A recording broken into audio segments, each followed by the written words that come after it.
नमस्कार साथियों, मैं हूं आपका दोस्त राजकुमार और एक बार फिर से स्वागत करता हूं आपके अपने पसंदीदा यूट्यूब चैनल राज ऑनलाइन एजुकेशन आपके एक और ख़ास वीडियो में। ख़ास इसलिए है क्योंकि बेरोज़गारी भत्ते में आप सोच रहे होंगे कि आपका पेमेंट नहीं आके कहीं भेदभाव हो रहा है। यही नहीं, 3 बड़े भेदभाव और हो रहे हैं जो यूट्यूब पे अभी तक किसी भी यूट्यूबर ने आपको नहीं बताए होंगे, क्योंकि पता नहीं उनके पीछे नहीं बताने का रीज़न क्या है। लेकिन प्रूफ़ के साथ मैं आपको ये बताऊँगा कि पेमेंट ही नहीं, इससे भी बड़े 3 आपके साथ भेदभाव और हो रहे हैं। और इसके अलावा अलग-अलग ज़िलों में अलग-अलग रोज़गार कार्यालय अलग-अलग नियम लागू क्यों कर रहा है? क्यों युवाओं के और बेरोज़गारों के साथ धोखा हो रहा है? जानते हैं वो 3 ऐसे बड़े कारण। इसके अलावा फ़ोरम स्टॉप होना शुरू हो गए हैं, रीज़न जानेंगे। और अब आरएसएलडीसी वालों को भैया कोर्स नहीं बनेगा। जी हाँ, भूल जाना। आप लकी हो कि आपको इंटर्नशिप मिली है और फिर पेमेंट मिल रहा है। अब आरएसएलडीसी वालों को प्रूफ़ दिखाऊँगा कि क्यों नहीं बनेगा पेमेंट आगे का। और बेरोज़गारी भत्ता आपको पता नहीं होगा और पता ही नहीं है आपके साथ 3 बड़े मनमर्जी क्यों हो रही है रोज़गार कार्यालय द्वारा, जानते हैं अपन डिटेयली। इसके अलावा 3 ज़िलों का कल बिल पास और हुआ है दिसंबर का, वो कौन-कौन से ज़िले हैं। तो आगे बढ़े उससे पहले सभी प्यारे साथी से मेरी गुजारिश रहेगी कि जो साथी चैनल पर नए हैं या चैनल को अभी तक सब्सक्राइब नहीं किया है, ज़रूर कर लें, नोटिफिकेशन बेल को दबा के ऑल पे क्लिक कर लें। क्योंकि हम बेरोज़गारी भत्ते से रिगार्डिंग जनरल अपडेट प्रूफ के साथ लगातार लाते रहते हैं, आपको अवेयर करते रहते हैं। इस वीडियो में भी आपको खास प्रूफ के साथ चलिए समझा देते हैं। उससे पहले हम बात कर लेते हैं वो लोग जो हमको ये बोलते थे कि सर हमारे 2 साल पूरे हो गए, एसएसओ आईडी पे अटेंडेंस अपलोड करने का ऑप्शन आ रहा है। कल ही एक भाई ने फ़ोन किया, तो उसका ये वाला स्क्रीनशॉट भी आपके साथ मैं साझा कर रहा हूँ। और उसने कहा कि सर आपने उस वक्त सही कहा था। भैया ये अनुभव ऐसे नहीं है, 3-4 साल हो गए बेरोज़गारी भत्ते पे। नींद में बता सकते हैं कि इस रीज़न का ये कारण होगा। तो वो लोग उस टाइम अटेंडेंस अपलोड कर रहे थे, उनकी वेरीफाई भी हो रही थी, लेकिन मैंने कहा था कि ये आपकी मन की संतुष्टि के लिए आप कर सकते हो, बाकी कंप्यूटराइज़ सिस्टम में बिल नहीं बनेगा। और जैसे ही इन भाई का हनुमानगढ़ से हैं, नवंबर का बिल पास हुआ और इनका उसी सेम दिन फ़ोरम स्टॉप कर दिया गया, ये कह के कि आपके 2 साल पूरे हो गए। तो इन्होंने दिसंबर, जनवरी और फरवरी की अटेंडेंस अपलोड की थी, उसका कुछ नहीं होगा। ठीक है, वो वेरीफाई हो गई तो हो गई, कोई बात नहीं है, पेमेंट नहीं मिलेगा। एक तो ये चीज़ आप समझ लीजिए। नंबर 1, सरकार कभी भी सरकारी कर्मचारियों का टाइम टू टाइम पेमेंट कर रही है, लेकिन हमारे 4,000 रुपये टाइम पे क्यों नहीं कर रहे हैं? क्योंकि हम भी तो कर्मचारी हैं। 4 घंटे इंटर्नशिप कर रहे हैं, तो कर्म मतलब कार्य के बदले ही तो पैसे ले रहे हैं। फिर आपके लिए पेमेंट अगस्त पूरा होने वाला है, 8 महीने हो जाएंगे अगस्त पूरा होते ही। तो ये कहीं ना कहीं आपके साथ ही भेदभाव क्यों कर रही है गवर्नमेंट, सोचना चाहिए इसके बारे। बाकी काफ़ी लोग मुझे कमेंट्स करते हैं कि सर लोकसभा के जो प्रत्याशी हैं, भले वो पक्ष हो या विपक्ष के हो, तो उनके बारे में उनको हम बोलेंगे कि आपको यदि टिकट मिला है तो आप पावरफुल आदमी है, तभी तो टिकट मिला है। क्योंकि 50 लोगों को दोनों पार्टियों में टिकट मिला है, तो वो पावरफुल लोग ही तो हैं। तो उनको बोलेंगे कि लोकसभा वोटिंग से पहले हमारा पेमेंट डलो, तभी हम वोट करेंगे। तो अच्छा प्रयास है, दबाव बना रहे हो, अच्छी बात है। अब बात कर लेते हैं, आपके साथ कुछ चीज़ें साझा कर देता हूँ। देखिए, काफ़ी ज़िलों के अंदर अक्टूबर के बिल बने थे 2023 के, तो वो बिना इंटर्नशिप मिले थे। क्योंकि आपको पता होगा अक्टूबर 2023 में जब फॉर्म अप्रूव हुए थे, तो आचार संहिता लागू थी, तो आपकी सभी को इंटर्नशिप दिसंबर में मिली थी। और लगभग ज़िलों के अंदर अक्टूबर के बिल बना दिए गए बिना इंटर्नशिप के। लेकिन काफ़ी ज़िलों के अंदर भेदभाव हो रहा है। जी हाँ, सच्चाई है ये। क्योंकि रोजगार कार्यालय अलग-अलग ज़िलों में, जब हेड ऑफिस एक है, तो अलग-अलग ज़िलों में अलग-अलग नियम है, वो लागू क्यों कर रहा है, ये समझ में नहीं आ रहा है। बात करेंगे इसी प्रकार हम अलवर की। इस भाई का अक्टूबर, नवंबर का बिल पास नहीं किया गया और दिसंबर का सीधा बिल पास हुआ है। तो ये कहीं न कहीं भेदभाव नहीं तो क्या है? क्योंकि अलग किसी ज़िले में बिल पास हो रहे हैं, किसी में नहीं हो रहे। जयपुर हेड ऑफिस का कोई कंट्रोल ही नहीं है अलग-अलग ज़िला रोजगार कार्यालयों में। और फिर जब कैंडिडेट पहुंचता है तो उनको बोलता है कि ऑफिस से हमारे पास आदेश नहीं है, तो फिर उन जिलों के जिनके जयपुर का ही हुआ है, अक्टूबर का जयपुर का ही सभी का बिल पास हुआ, बल्कि इंटर्नशिप दिसंबर में लिए। तो जब कंट्रोल ही नहीं है, आदेश नहीं है, तो फिर जिन जिलों में बढ़ाए उनमें आदेश कैसे दे दिए? समझिए इस चीज़ को आप।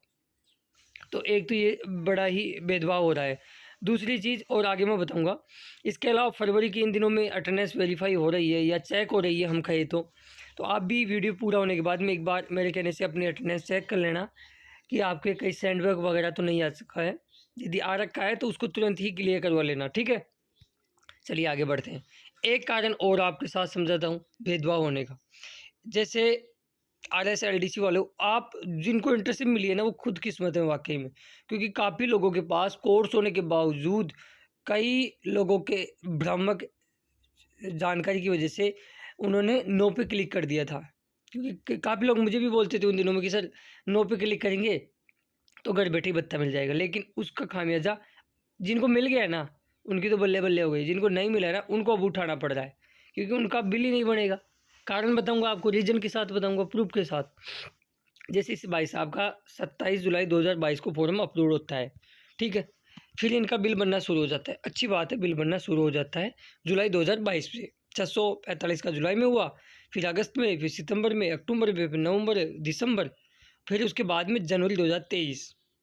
उसके बाद में इनके पास ना तो कोई मैसेज आता है ना और कुछ होता है। फिर ये भाई अगस्त 2023 से कोर्स करना स्टार्ट कर देते हैं RSLDC का। कोर्स इनका पूरा हो जाता है अक्टूबर में, और इनका नवंबर का बिल बना दिया जाता है पूरे 4,000 रुपये का। यानी फिर फरवरी, मार्च, अप्रैल, मई, जून, जुलाई, अगस्त, सितंबर और अक्टूबर, बीच के 9 महीने कहाँ गए।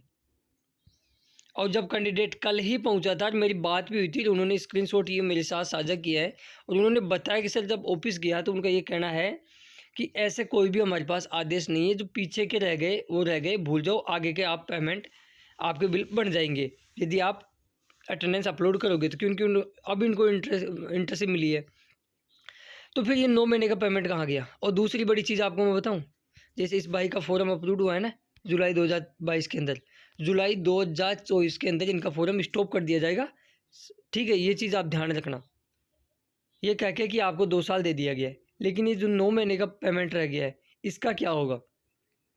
तो आप भी यदि आपका फॉर्म वेरीफाई है या अब अप्रूव होने वाला है या आप भरने वाले हो, तो कभी भी आपके पास यदि डिग्री है तो नो पे बिल्कुल भूल के भी क्लिक मत कर देना। देखो ये खामियाजा जिनको उठाना पड़ रहा है ना वो ही बता सकते हैं, बाकी ये भेदभाव भी कहीं ना कहीं गलत हो रहा है। क्योंकि काफ़ी दिन पहले हमने देखा था 4-4, 5-5 महीनों के इकट्ठे बिल बने थे, फिर इन लोगों के नहीं बने, इनका फिर सीधे ही नवंबर का कैसे बन गया, बाकी जिलों महीनों का क्यों नहीं बना। तो ये बहुत ही बड़ी विडम्बना है। चलिए आगे बात कर लेते हैं, कल दिसंबर बिल पास और किन जिलों क्यों हैं। कल धौलपुर का ST कैटेगरी के अंदर मेल और फीमेल का बिल पास हुआ है, ठीक है। एक और भेदभाव बताता हूँ आपके साथ। इसके अलावा कल अलवर सिंह द्वार का भी दिसंबर 2023 का मेल और फीमेल ST कैटेगरी का बिल पास हुआ है। दौसा जिले का पहले हो ही चुका है, दौसा के अंदर भी ST कैटेगरी का बिल पास हुआ है। साथियों 25 जिलों के नवंबर के बिल पास हो गए, जिनमें 15 जिले ऐसे हैं जिनमें SC कहीं पे तो कहीं पे ST कैटेगरी का बिल बना है। तो ये भी एक कहीं ना कहीं भेदभाव ही हो रहा है। भाई एक बात बताओ आप, मैं किसी जाति विशेष की बात नहीं कर रहा, ठीक है, पेमेंट नहीं है तो ये बिल बना रहे हैं, उसका पेमेंट कहाँ से आ गया। ये कौन सा बिल बनाते ही पेमेंट डल गया अकाउंट में, तो फिर ये सभी का बिल क्यों नहीं बना रहे इन दिनों में। ये एक तो पेमेंट नहीं आ रहा, दूसरी बाकी लोगों को परेशानी हो रही है, ये हमारा बनाक नहीं बना, हमारा बनाक नहीं बना। अब दिसंबर में भी 3 जिलों का बिल पास हुआ है, तो वो भी केवल ST कैटेगरी बिल बना। भाई तुम बिल बनाते ही पेमेंट थोड़ी डाल दो अकाउंट में, तो फिर सभी का बना दो। एक तो पहले से टेंशन है, फिर ये भी कहीं ना कहीं गलत चीज़ हो रही है। स्टूडेंट के प्रति उनके मन में एक अलग ही जाति विशेष की तुम जहर घोलने का काम कर रहे हो। तो बिल तो सभी का बनना चाहिए कि नहीं बनना चाहिए। आपकी कमेंट्स बॉक्स में क्या राय है मुझे ज़रूर बताइएगा। बाकी ये 3-4 चीज़ें थी जो आपको पता ही नहीं थी कि आपके साथ हो भी रही है, क्योंकि अभी तक किसी यूट्यूबर ने इसके बारे में चर्चा की ही नहीं है आपसे, आपको बताया ही नहीं। अब वो पता नहीं क्यों डरते हैं इन चीज़ों को बताने से, लेकिन एक कड़वी सच्चाई है और ये ऐसा हो भी रहा है। तो आई होप इस वीडियो बनाने का उद्देश्य मेरे को आपको यही चीज़ें थी कि जब हेड ऑफिस एक है तो फिर अलग अलग जो जिला रोजगार कार्यालय अपनी मनमर्जी क्यों कर रहे हैं, उन पर हेड ऑफिस का कंट्रोल क्यों नहीं है, सेम नियम लागू क्यों नहीं होते हर जिलों के अंदर। तो ये बिल पास पे भी नहीं होते। अब जैसे दौसा है नवंबर का, सॉरी माधोपुर है, सभी का बिल बना दिया, उनको स्पेशल आदेश कैसे दे दिए, फिर बाकी जिलों को क्यों नहीं दे रहे हो। तो ये कहीं ना कहीं सोचने वाली बात है। और आप लोगों को भी जागरूक होने की बात है। आप भी 181 पे इसके बारे में कंप्लेंट करा सकते हो। और इस वीडियो को बनाने का उद्देश्य केवल और केवल आपको प्रूफ के साथ इन्फॉर्मेशन देना था, बाकी किसी जाति विशेष या किसी के प्रति नकारात्मक भावना उत्पन्न करना नहीं था मेरा। ये केवल प्रूफ के साथ बताने चीज़ें थी कि वाकई में ऐसा गलत हो रहा है जो। बाकी आई होप ये वीडियो आपको बहुत पसंद आया होगा। अच्छा लगा हो तो लाइक जरूर करके जाना। बाकी आज चैनल पर नए हुए, चैनल को अभी तक सब्सक्राइब नहीं किया जरूर कर ले, नोटिफिकेशन बेल को दबा के पे क्लिक कर ले। नेक्स्ट वीडियो में आपको कुछ इंटरेस्टिंग अपडेट मिलने वाली है, क्योंकि अपडेट हमको पता है हमने कल क्या किया है, उसकी अपडेट कल अब नेक्स्ट वीडियो में आपको शाम तक मिल जाएगी प्रूफ के साथ। अच्छी अपडेट मिलेगी, विश्वास रखिएगा। और जो साथी चैनल को फॉलो नहीं किया है, सब्सक्राइब नहीं किया, जरूर कर ले, नोटिफिकेशन बेल को दबा के पे क्लिक कर ले, क्योंकि इस चैनल पे जो भी अपडेट आती है ना वो जेन्युइन और प्रूफ के साथ आती है। ऐसा नहीं कि मुँह उठाया 2-3 मिनट का वीडियो बना दिया, कुछ भी बना दिया और परोस दिया आपके सामने। जय हिंद, जय भारत, जय राजस्थान। धन्यवाद दोस्तों वीडियो देखने के लिए।